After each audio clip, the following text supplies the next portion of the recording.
Bueno, muy bien. Tenemos que hablar fuerte, así se graba bien. Bueno, continuamos con el capítulo 7 de Romanos. El sábado pasado estuvimos mencionando algunas cosas concretas, diríamos, ¿no? De lo práctico. A ver si estoy bien y estoy diciendo. ¿Quién estuvo el sábado pasado? Todos tuvimos, ¿no? Bueno, de lo práctico que significa esta lucha que el apóstol Pablo escribe en el capítulo 7 o desde el capítulo 6 también, que hay en nuestra vida, que es una lucha entre lo que es inamovible, lo que es sólido, lo que es que tiene que ver con lo que Dios quiere, y nuestra naturaleza, nuestra forma de vivir de acuerdo a los parámetros que tenemos porque somos seres humanos, ¿no? Si queremos abordar o poder encarar el capítulo 7, también lo podríamos hacer con un título, diría yo.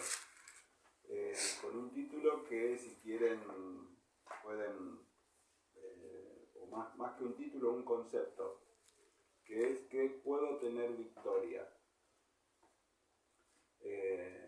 Una victoria que, por supuesto, no es una victoria que logramos nosotros en nuestras fuerzas. Eso está claro por lo que dice Pablo en el desarrollo del capítulo, y lo dice también, como decíamos, que es algo que se complementa estos tres capítulos, el 6, el 7 y el 8. El 6 nos da una idea, algo de lo que sucede cuando conocemos a Jesús. El 7 nos dice de esa lucha, y el 8 nos dice que somos victoriosos viviendo en el Espíritu. Sería una especie de resumen muy rápido. En el capítulo 7 lo podríamos dividir en dos partes, desde el versículo 1 hasta el 6. Hay el concepto es que podemos tener una victoria legal. Por eso es que hace esta comparación con el matrimonio. Es decir, estamos desde un punto de vista legal, la unidad matrimonial, no puede haber una decisión unilateral, ¿no? de abandonar a la otra persona, o de dejarse, o de dejar a la otra persona, sea hombre o mujer, lo que sea. Eso es un aspecto donde el desarrollo de este pasaje nos dice que nosotros, desde el punto de vista legal, justamente la ley nos da ese marco y nos exhibe el pecado, nos lo muestra.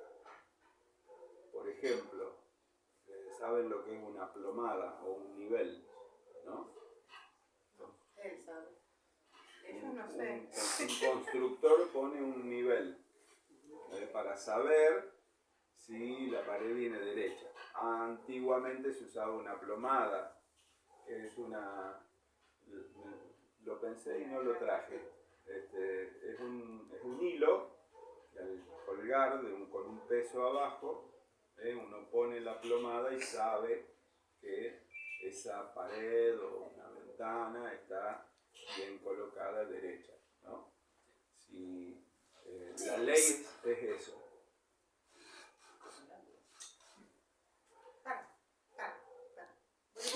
Vuelve para atrás. ¿Pongo pausa? Ven a charlemos y después cocinamos juntos. Bueno, entonces lo que tenemos es esto de que podemos ser victoriosos, podemos tener victoria desde el punto de vista de lo que Cristo hizo y su obra, ¿no? Su obra nos da a nosotros esa posibilidad de tener esta victoria. Quizás la parte mucho más densa del capítulo 7 sea la parte desde el versículo 7 justamente hasta el final del capítulo. Esa lucha, ese conflicto que hay entre la victoria que tenemos por la obra de Cristo y nuestra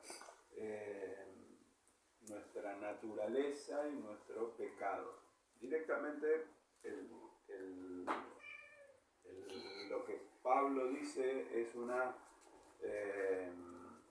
no le da vueltas, ni dice ni son errores, ni son diferencias, ni son nada, es el pecado. No hay, por eso es que es totalmente claro esa situación. Y Pablo en este párrafo del versículo 7 al 25 se refiere a la lucha propia. Hay muchos que dicen, bueno, que no es algo que él, sino que es una lucha que él mismo tenía, que él mismo sufrió, por decirlo, y es esta lucha contra el pecado en las fuerzas naturales, ¿no? En las fuerzas propias del intento del ser humano por tratar de ser bueno. Tratar de luchar contra las demandas que la ley nos pone o le ponía o le pone a él, solo se puede satisfacer con la gracia de Dios. Y el versículo 24, si alguien lo lee, 24 y 25. Soy un pobre y miserable. ¿Quién me librará de este cuerpo mortal? Gracias a Dios por medio de Jesucristo nuestro Señor. En conclusión, con la mente yo mismo me someto a la ley de Dios, pero mi naturaleza pecaminosa está sujeta a la ley del pecado. Bien. Después, en el capítulo 8, verán cómo a través del Espíritu Santo se completa esta idea de la victoria que tenemos en esta lucha. Algo que también creo yo que es bueno saber y que es bueno apropiarnos de esto, que la ley que Dios dio, la ley de Dios, tiene el carácter de Dios. Como dice allí el versículo 12, por ejemplo. De manera que la ley, a la verdad, es santa y el mandamiento santo, justo y bueno. Muy bien. ¿Qué les hace acordar esto? Cuando leemos también el mismo apóstol Pablo que dice que la voluntad de Dios es buena, agradable, perfecta, que el carácter de Dios es santo, es justo, es bueno. Es decir, la ley de Dios tiene el carácter de Dios. Entonces no es que la ley, por eso explica, no es que la ley es pecado, sino que la ley muestra, nos exhibe el pecado. El carácter del que hizo la ley es santo, es justo y es bueno, que es Dios. Y esto es meramente espiritual. Quiere decir que la ley nos ayuda a frenar el avance o lo que nos produce el pecado entre nosotros, que es esta tendencia a hacer las cosas que no son lo que a Dios le agrada.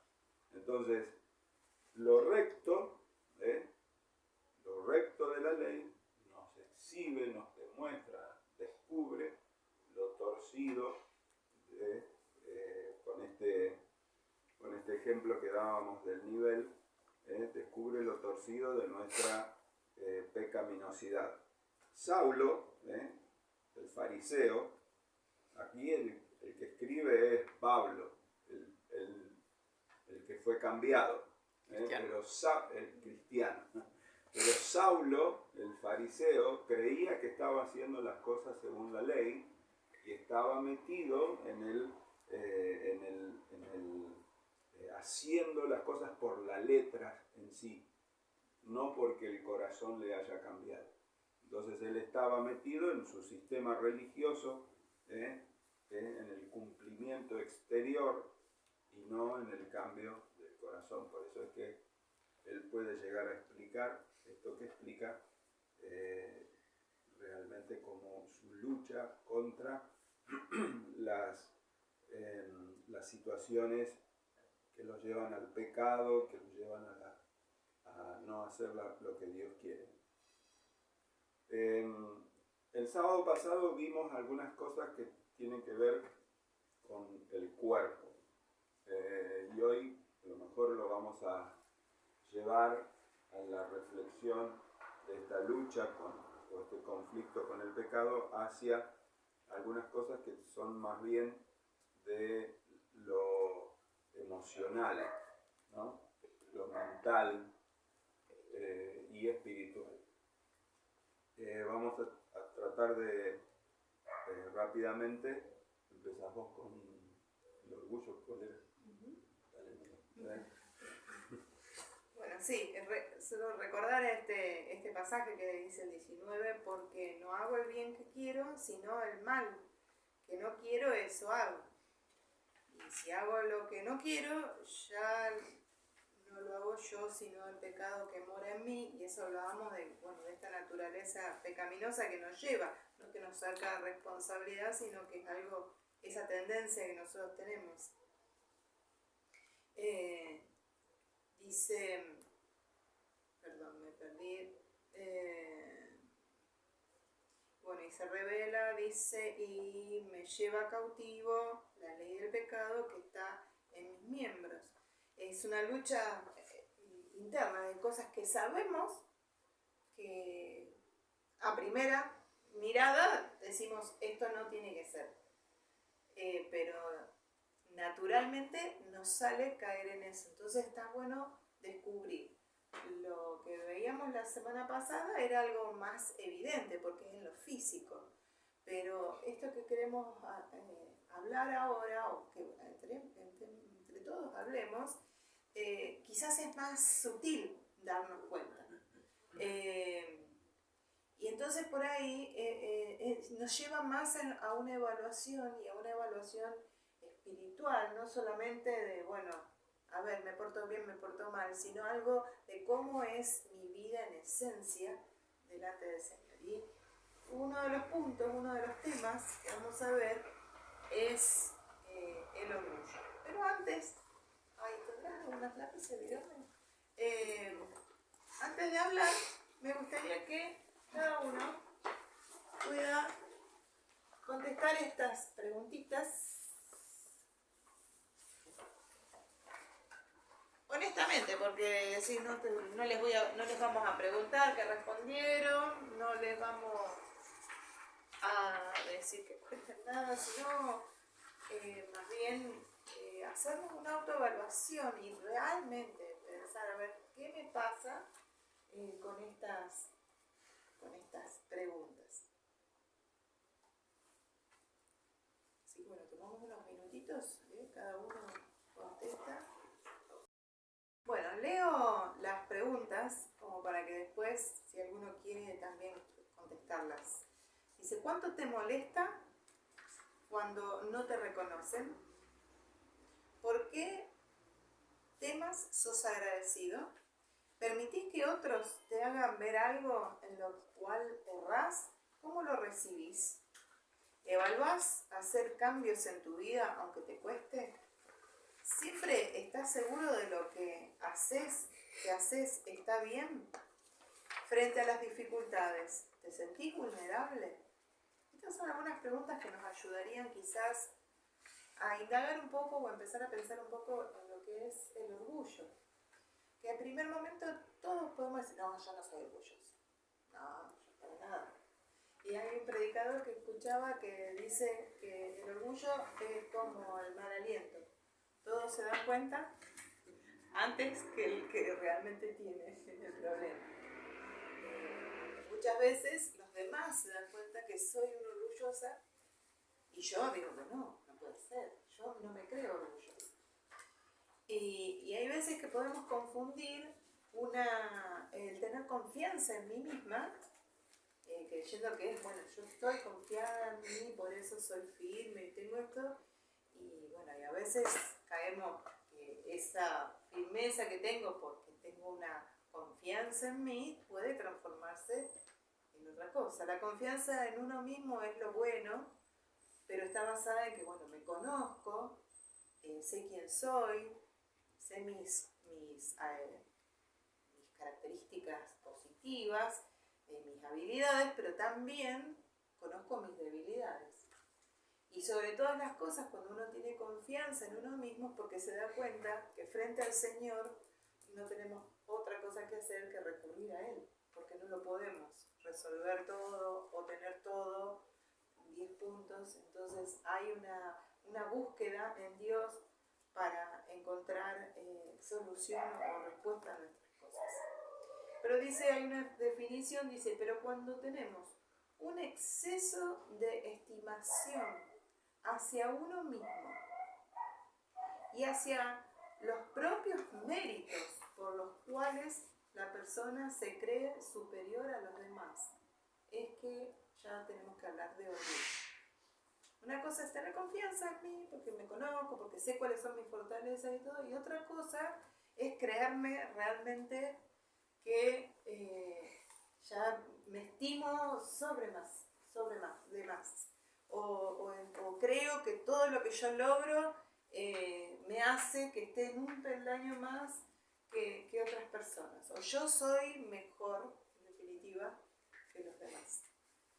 Y es una pequeña semillita que crece y bueno, y ahí está, ¿no? Y va creciendo y cada vez se va alimentando más, porque a lo mejor vino alguien y te dijo algo bueno, entonces sigo alimentando. Pero es una de las cosas que más detesta el Señor. Y ahí, bueno, yo les voy a leer rapidito algunos textos de cómo lo ve el Señor al orgullo y cuánto nosotros tendríamos que pensar y evaluarnos si yo no estoy cayendo en esta cuestión. Dice Proverbios 13:10, ciertamente la soberbia concebirá contiendas, mas con los avisados estará la sabiduría. Dice Proverbios 16:5, abominaciones a Jehová todo altivo de corazón, ciertamente no quedará impune. Hay más esperanza para los necios que para los que se creen sabios. Proverbios 26:12.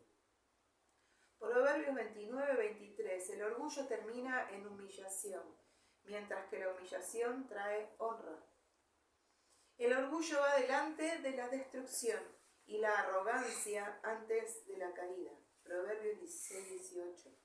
Porque Jehová es excelso y atiende al humilde, mas al altivo mira de lejos. Salmo 138:6. Altivez de ojos y orgullo de corazón y pensamientos de impíos son pecado. Proverbios 21:4. Y hay un consejo de Pedro, que creo que es el consejo que todos tendríamos que tener en claro, que dice, igualmente jóvenes, estén sujetos a los ancianos y todos sumisos unos a otros, revestidos en humildad, porque Dios resiste a los soberbios y da gracia a los humildes. 1 Pedro 5:5. Acá hay varios consejos. Dice que no solo estar sujetos los jóvenes, porque de alguna forma tienen todavía camino por andar, y entonces, bueno, los ancianos teóricamente, si han aprendido sabiduría, podrían estar guiándoles, pero también lo bueno es que dice, sean sumisos unos a otros, revestidos de humildad. Revestidos de humildad. Es decir, hay una sujeción entre todos que nos lleva a ponernos en línea y ver, bueno, si mis acciones me llevan a mostrar orgullo a los demás, los otros me lo van a hacer notar. Y bueno, si es en humildad, esto seguramente me va a ayudar. Y esto es muy, muy fuerte, ¿no? Que Dios resiste. Y sinceramente es algo que yo tengo que tener en cuenta. ¿Quiero ser resistida por Dios? ¿O quiero tener esa gracia del Señor? Y la gracia la da a los humildes. Entonces, en realidad, tengo que decidir. Y acá está la contraparte, ¿no? El orgullo y la humildad. ¿Cuál es la gracia que tiene la humildad? ¿O qué características tiene una persona que es humilde? Una persona humilde sabe perfectamente quién es. Sabe, como hoy quizás decíamos, sabe que tiene debilidades, sabe que de alguna forma necesita reconocer que todo lo que tiene es por gracia. Aún las cosas buenas, yo puedo tomarlas, o yo me agrando y me enorgullezco porque soy tan capaz en esto, o realmente reconozco que es algo que Dios me dio. Y no tengo nada por qué yo agrandarme o tener como algo que es propio, sino porque Dios me lo ha dado. Y eso me lleva a dos cosas. Primero, a ser agradecido a Dios. La persona humilde, por lo general, es siempre muy agradecida. A los hermanos, a las personas, pero especialmente a Dios. Agradece. Es una característica del humilde. Y también le lleva a adorar a Dios. Una persona que adora realmente de corazón es porque entiende que Dios es el que le ha entregado todo. También dice, sabe hacerse a un lado para que otros sean importantes. Por lo general, el orgulloso es como el pavo real.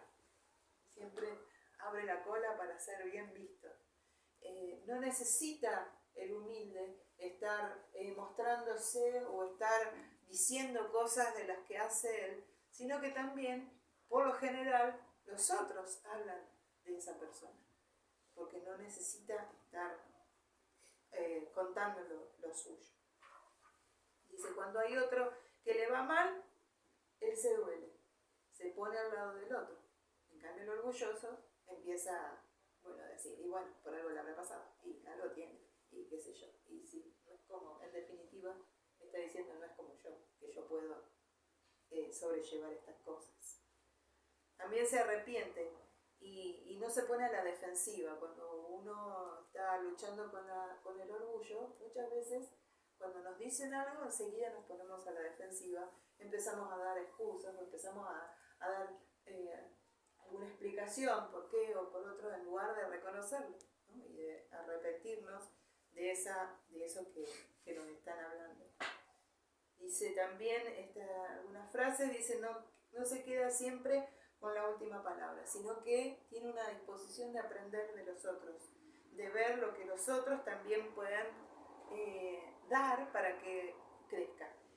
Y aprende aún de las personas que no tienen una cercanía o como que le gustan, porque a veces sí, y yo, bueno, sí, me dejo enseñar por lo que me llevo bien, porque a mí me gusta que me dicen algunas cosas. Pero el humilde acepta también de aquellas personas que no les daría quizás mucho espacio, pero también acepta esa corrección de los demás. Se deja corregir, y en el Proverbio 27:17 dice, hierro con hierro se aguza. Así el hombre aguza el rostro de su amigo. Entonces poder entender que en ese roce o en ese trabajo de unos con otros, nosotros podemos estar siendo aguzados, es decir, siendo hábiles para lo que estamos siendo formados. Así que bueno, como para terminar este tema que sería muy largo, podríamos seguir hablando del orgullo y ver características y cosas que de alguna forma también nos llevaría a nosotros pensar que en varios momentos podemos estar luchando con esto que es el orgullo. Dice en 1 Pedro 5, dice, humillaos pues bajo la poderosa mano de Dios, para que Él os exalte cuando fuere el tiempo. Entonces, antes de ser resistidos por el Señor, antes de seguir peleando con nuestras fuerzas tratando de eliminar este enemigo de nuestras almas, humillémonos delante del Señor. Humillémonos y reconozcamos todas aquellas cosas que de alguna forma nos llevan a esta tendencia del orgullo. Y en su debido tiempo el Señor nos va a exaltar, nos va a poner en el lugar donde tenemos que estar. Así que es una lucha, y si nos ponemos como más finos también, es muy difícil decir que no pasamos por esta batalla del orgullo. ¿Por qué? Porque es una de las primeras cosas de lo que más marcó a Satanás en su caída. El orgullo, el creerse que era Dios, con minúscula, ¿no? Que era un Dios. El creerse que era el más bello. Era el más bello. Era el de mayor rango. El Señor lo había hecho precioso. Pero lamentablemente él se creyó todo eso como que era algo de él. Y lo llevó a lo que ahora es. Satanás, el enemigo de Dios. Entonces, todos, de alguna forma, luchamos con el orgullo. ¿Quieres seguir con otro voz? Bueno, tomamos cuatro, ¿cómo decirlo? Cuatro problemas o conflictos, porque podría ser una lista bastante más larga de conflictos, lo cual, como saben, también creo yo que el poder desmenuzar hermenéuticamente el pasaje no sería, a nuestro entender, no sería tan provechoso como llevarlo a cosas prácticas y puntuales con las que deberíamos o que tenemos diariamente en nuestra lucha. Tanto lo que dijimos el sábado pasado como lo que estamos enfocando ahora. Otra lucha, por ejemplo, es con un sentimiento muy intenso, muy fuerte, que es el enojo, o lo que también podríamos definir como un disgusto, un sentimiento de disgusto, mala disposición hacia algo o alguien a causa de algo que perjudica o que perjudicó mi vida o es contrario o es algo que incluso hasta es injusto. Y lo podríamos desmenuzar un poco a esto con un ejemplo del Antiguo Testamento, un siervo que es Moisés. En Números capítulo 20 vemos a lo largo de algunos versículos cómo la actitud y este enojo llevó a Moisés a realmente a perder o dejar de recibir o obtener las cosas que hubiera tenido. En Números 20, por ejemplo, el versículo 3 dice: el pueblo culpó a Moisés. Ahí de la situación en la que estaban. Nos trajiste al desierto, estamos muertos de hambre, estamos muertos de sed, acá nos vamos a morir todos sedientos. Dice que luego Moisés y Aarón se retiraron de este lugar en donde estaban el pueblo culpándolo de estas cosas, se fueron a orar y a adorar a Dios. Se fueron al tabernáculo, al lugar en donde estaban, donde recibirían palabra de Dios. Dios les habló y les dio una orden. Les dijo: háblale a la roca y de allí brotará agua. Versículo 9 de Números 20 dice que hizo lo que Dios le dijo, pero en parte. Fue y buscó la vara en el lugar donde estaba, reunió al pueblo, pero en lugar de estar tranquilo haciendo lo que Dios le dijo, le gritó al pueblo, le dijo: ustedes son rebeldes, se enojó contra el pueblo y en lugar de hablarle a la roca, golpeó la roca. Dios respondió igual, salió el agua, no lo expuso a Moisés, pero golpeó la roca con enojo. El corazón de Moisés estaba totalmente sacado, totalmente fuera de foco, ¿no? El versículo 12 dice: Dios, ustedes no confiaron en mí y no dieron testimonio de mi santidad. Así que fíjense a cuánto es que nos puede llevar una actitud del corazón a la relación con Dios incluso. Es decir, nosotros en nuestro enojo podemos, o con nuestras actitudes de enojo, podemos dar testimonio en realidad de que no confiamos en Dios y de que no le dimos la gloria a Dios de su santidad. Después en el versículo 24 de Números 20 dice Dios: ustedes se rebelaron contra mis instrucciones con respecto al agua que debía salir en Meriba. Quiere decir, en verdad, que esta lucha, este conflicto con el pecado que Pablo describe, que estas cosas que hacemos sin que, o que las hacemos y cedemos ante esas cosas,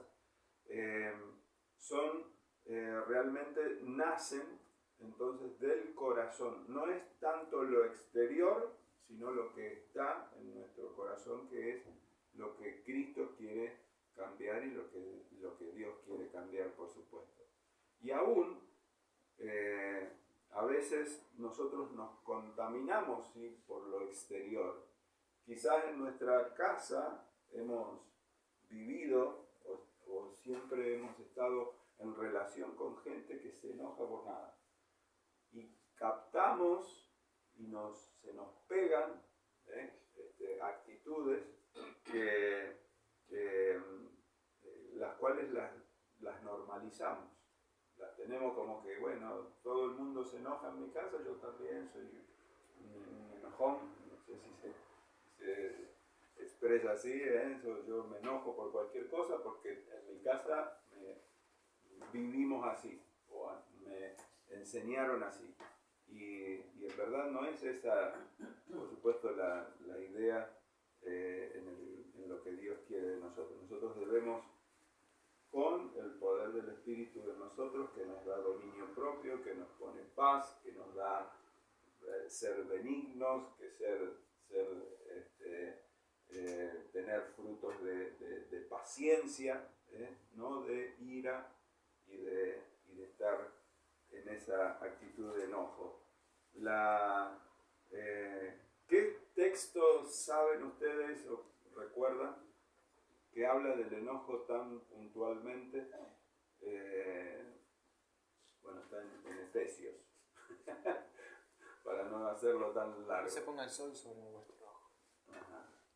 Airaos, pero no pequéis. Bien. Y hablo también de la ira no obra la justicia de Dios. Bien.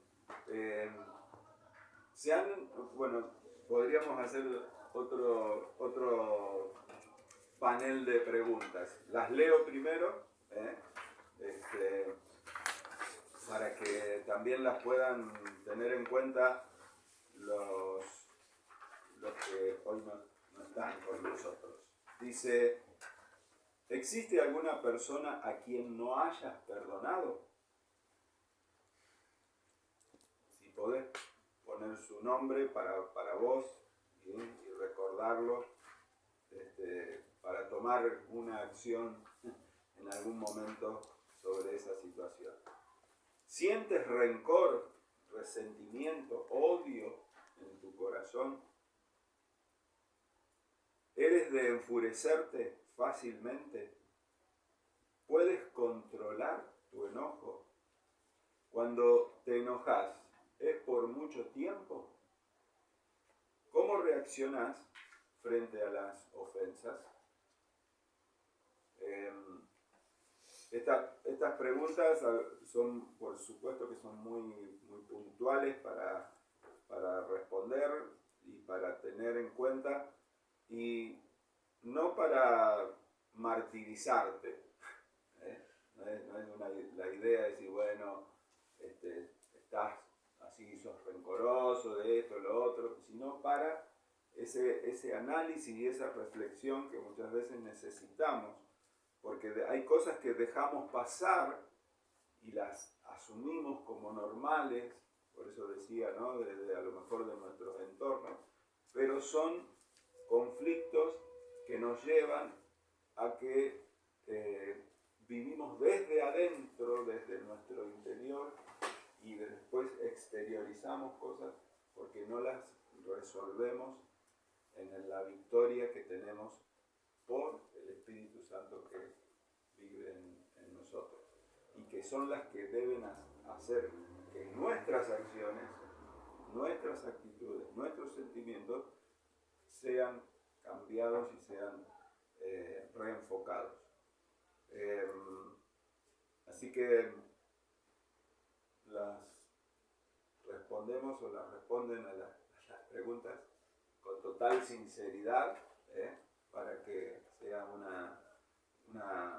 análisis realmente valedero, no sea solamente, bueno, decidimos hacer unas preguntas, ¿no? Quizás todas puedan responder positivamente en cuanto a que han resuelto las cosas.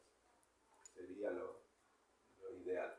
Pero quizás todavía algo debamos pedirle a Dios que nos guíe a cambiar, a controlar, no nosotros, sino el Espíritu en nosotros. Como dice Pablo, yo no me entiendo a mí mismo, no hago lo que quiero, sino lo que aborrezco. No me quiero enojar, pero mi entorno me hace enojar, las injusticias me hacen enojar.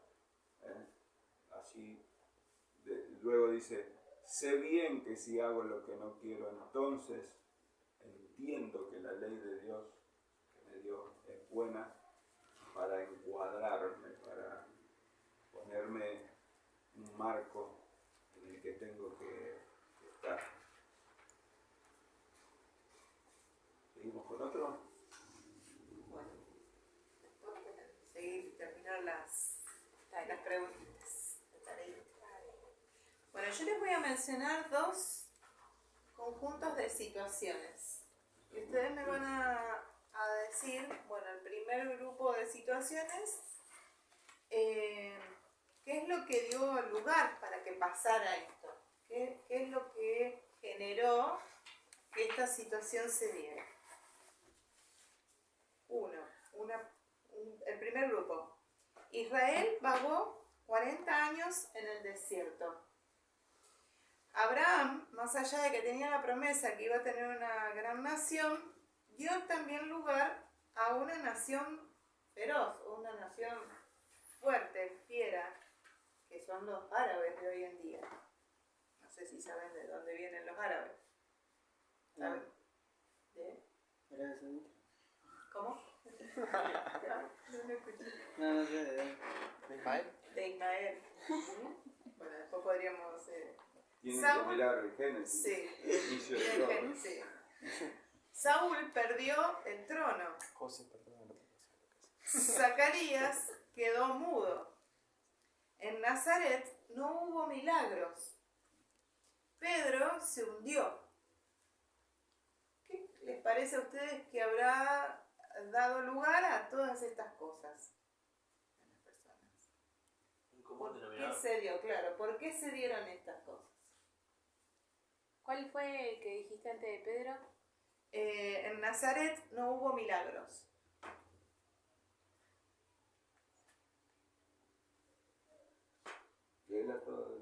Vuelvo a... Bueno, también el ejemplo de Moisés, que no entró en la tierra prometida. Israel vagó 40 años en el desierto. Abraham dio lugar a una nación feroz. Saúl perdió el trono.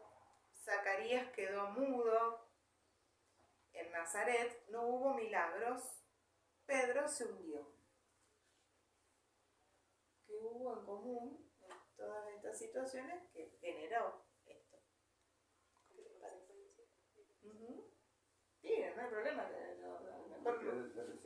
Sí. Falta de fe. Ajá. Bien, muy bien. Podríamos decir la falta de fe o incredulidad. No creer. No le creyeron a Dios. No le creyeron lo que Dios había dicho. No le creyeron. No creyeron en el poder de Dios. No creyeron porque, por ejemplo, Zacarías quedó mudo ¿cuándo? Zacarías es el padre de Juan. De Juan el Bautista. Zacarías recibe la aparición de un ángel que le dice que su mujer, que era estéril, iba a tener un hijo. Y Zacarías, sacerdote, máximo, dijo, no puede ser, porque ya estamos viejos y mi mujer es estéril. ¡Plum! Quedó mudo. Entonces, frente a la incredulidad, hubo cosas que pasaron en estas personas. Ahora otro grupo de situaciones y traten de ver qué es lo que tienen en común. El centurión fue a Jesús, volvió a su casa y su hijo fue sano. Pedro volvió al mar y tuvo una pesca impresionante. Pedro caminó sobre el mar. El ladrón de la cruz ese día estuvo en el cielo. ¿Qué es lo que de alguna forma une o tienen en común estas situaciones? Sí tuvieron fe. Estos sí tuvieron fe, ¿sí? Creyeron totalmente en la palabra de Dios, creyeron totalmente en la presencia y en el poder y en toda la capacidad de Dios mismo y de lo que Él decía, ¿no? Por eso también el ladrón que estaba frente a una situación que creía, tenemos los dos casos, los dos ladrones, ¿no? Uno directamente dijo, no, este está en la misma situación, ¿qué le voy a creer? En cambio el otro creyó. Y esta también, son dos situaciones que permanentemente están en lucha en nosotros, la incredulidad y la fe. Incredulidad y la fe. La fe solamente bíblicamente la aplicamos para el tema de la salvación. ¿Qué les parece? ¿Es para el tema de la salvación la fe? ¿Sí o no? Sí. Sí. Es decir, estuvieron viendo Romanos que justificados pues por la fe, tenemos paz para con Dios. Es decir, si no tuviéramos fe, no tendríamos la posibilidad de salvación. Es decir, la fe justamente nos aplica para la salvación, ¿no? Obviamente el sacrificio de Cristo y todo lo que Dios ha hecho, pero de nuestra parte tiene que haber fe, si no, no se termina de vivir esto. Pero la fe solamente es para ese momento y después, ¿no? ¿O cómo les parece? ¿Cómo vivimos? Obviamente que después también de caminar también se necesita. Se necesita la fe, ¿sí?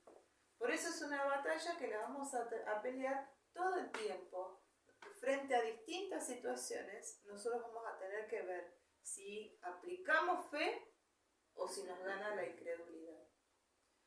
Fíjense en la misma situación de Pedro caminando sobre el mar, dio los primeros pasos y caminó sobre el mar.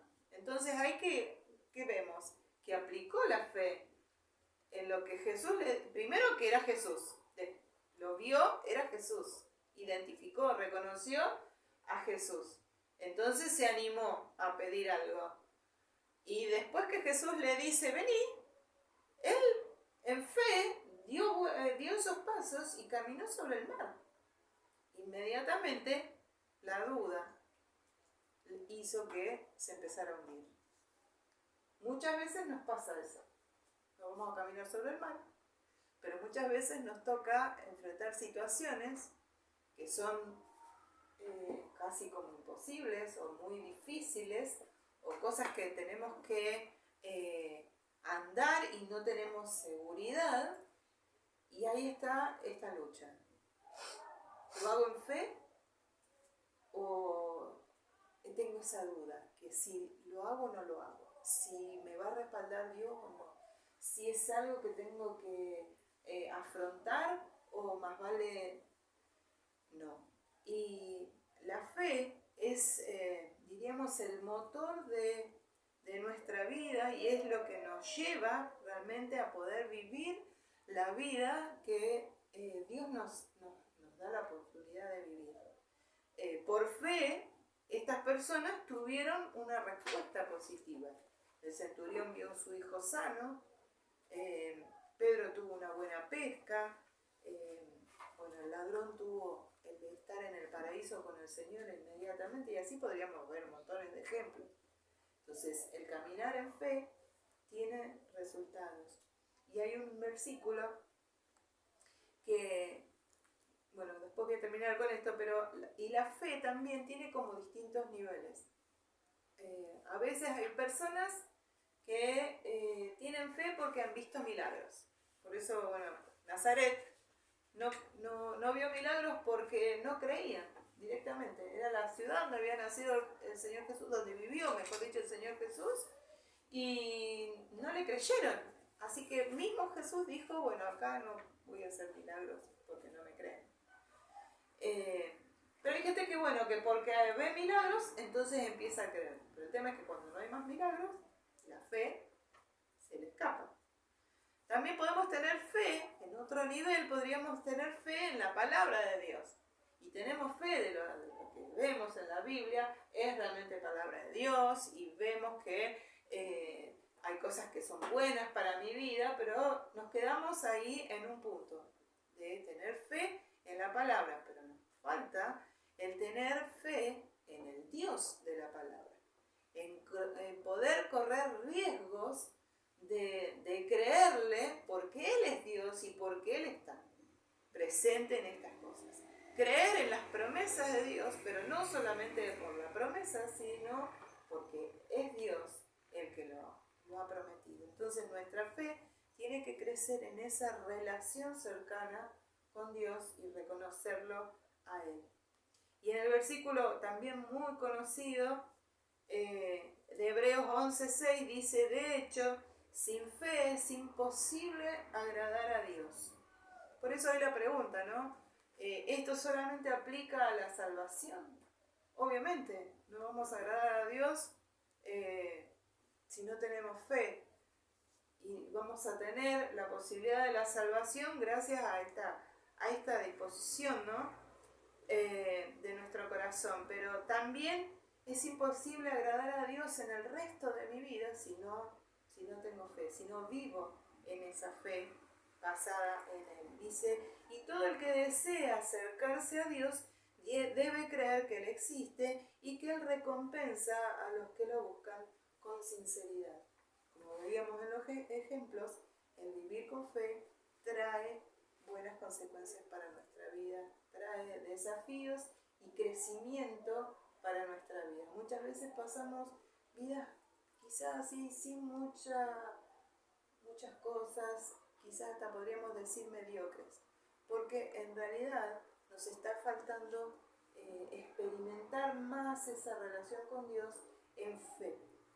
Y hay muchos pasajes en los evangelios que lo vemos a Jesús diciéndonos muchas veces, si crees, si puedes creer tal cosa, si tienes fe tal otra. Así que bueno, un gran desafío y una lucha, porque también el enemigo quizás no trata de que nosotros nos portemos tan mal, sino que trata de apagarnos esa fe, de hacernos creer que mejor otra cosa, nos hace dudar, nos hace desviar nuestra vista del Señor. Así que la fe o la incredulidad es algo que tenemos que también trabajar en nosotros.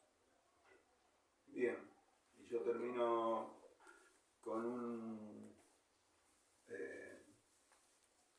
con otro, digamos, gran enemigo, o algo con lo que podemos llegar a luchar, que es el fingimiento, el engaño o la hipocresía. Que es es creer algo que no es. ¿O cómo la definirían a la hipocresía?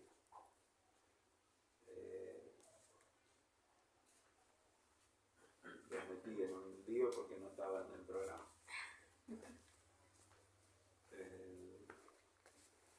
¿Qué es para ustedes? ¿Cuándo le dicen a alguien? Claro, más relacionado con, o sea, lo relaciono más cuando decís que alguien es hipócrita. Ah, O que alguien que no es lo que dice. ah, Es falso. Es falso. bien. Voy a ejemplificar esto con un pasaje de Isaías, desde el versículo 13 al 16 del capítulo 29 de Isaías. Dice el Señor: puesto que este pueblo dice que me pertenece, pero no me obedece, y puesto que su adoración se limita a palabras y repeticiones de fórmulas de memoria, me vengaré espantosamente de estos hipócritas. Entonteceré a sus más sabios consejeros. Ay de quienes procuran ocultar del Señor sus planes, que procuran esconderle lo que hacen. Dios no puede vernos, se dicen. No sabe lo que está ocurriendo. ¿De qué estupidez son capaces? El alfarero ¿no es mayor que las vasijas que hace? Le dirán: no fue él quien nos hizo. La máquina llama tonto a su inventor. Hasta ahí, hasta el 16. Muy chiquitas las letras, ya no las veo. Pero fíjense esta advertencia, ¿no? Alguno podrá decir, bueno, eso fue para Israel allá, pero hoy en día, para nosotros también, las palabras del profeta para el pueblo es estar en ese nivel de creer que yo con mi adoración o con mis actitudes me muestro a la gente de una forma, porque en la iglesia me comporto de tal o cual forma, pero realmente el corazón está lejos. La hipocresía es realmente una ceguera, ¿no? Se podría decir hipócrita, ciego, porque no está viendo realmente las cosas como son, y dice ahí Isaías: el corazón está lejos de mí.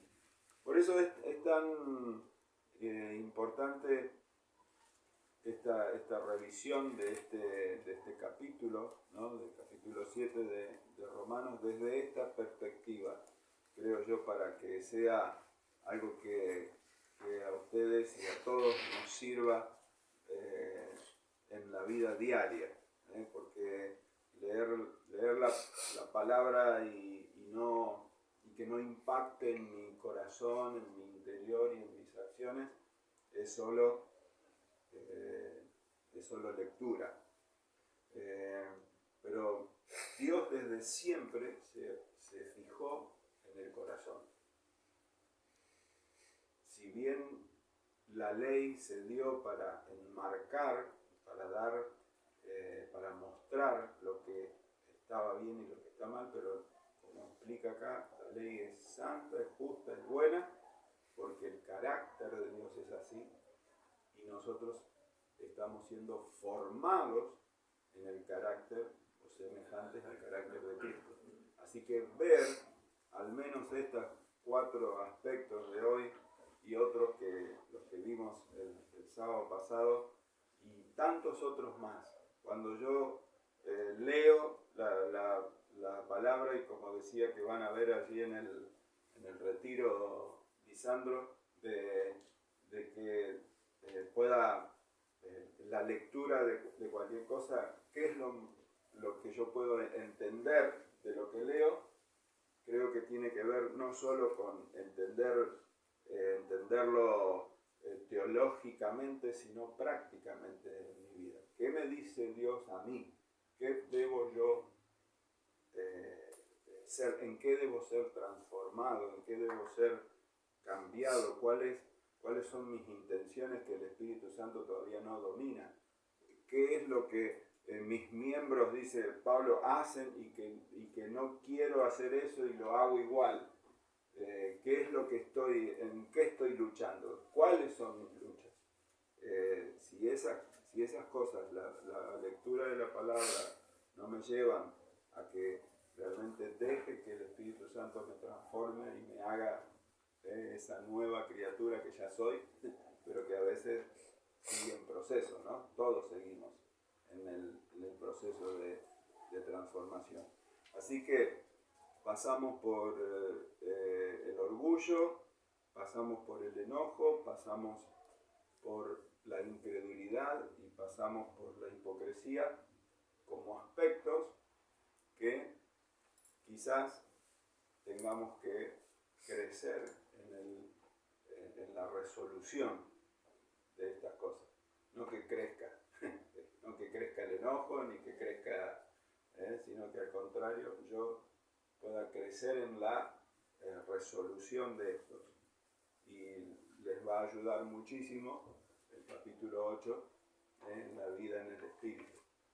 Allí creo yo que tienen que, por supuesto, tragárselo de memoria. En el instituto que yo fui en Santa Fe, Romanos 8 nos lo hicieron aprender de memoria. Pero no lo voy a decir ahora, porque capaz que la memoria me falla. Y tiene mucha riqueza para esto, ¿no? Y que, a ver si puedo refrescar esto. Tengo victoria. No es que soy un trapo de piso, no. Tengo victoria. La palabra de Dios me dice que estos conflictos, estas cosas, hay victoria. Y no es la canción de la campaña de Anacondia. Hay victoria. Es la vida, más que vencedores. Somos en Cristo y vencer todas estas cosas en el poder del Espíritu de Dios en nosotros. Así que bueno, gracias por escuchar y compartir. Oramos finalmente. Bueno, Señor, qué bueno tu palabra que nos da esperanza, que nos pone un marco tan claro para nuestra vida y que nos da también las herramientas para ser victoriosos. Gracias porque vos sos fiel.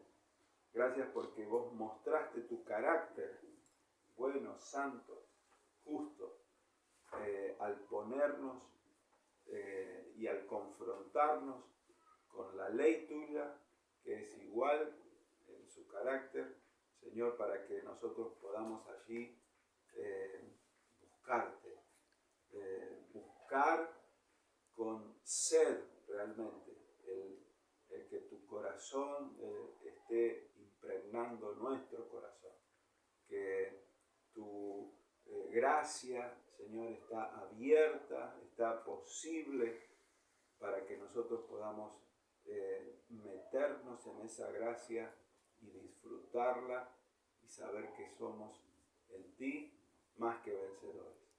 Señor, venimos a ti con nuestra debilidad, con nuestras cargas, con nuestras luchas. Señor, queremos hacer lo bueno y no podemos. Señor, hacemos cosas y sentimos que no alcanzan. Por eso estamos en esta lucha y sabemos que vos sos el que nos das la posibilidad de ser vencedores. Te buscamos a ti, Señor. Queremos más de ti. Nos entregamos nuestra voluntad a ti, Señor, para que vos crezcas y nosotros cada vez seamos más chiquitos, para que Cristo crezca en nosotros y nos haga realmente un portador de tu nombre, de la gracia que recibimos en ti y seamos testigos y testimonios a otros de esa verdad. En el nombre de Jesús te damos gracias.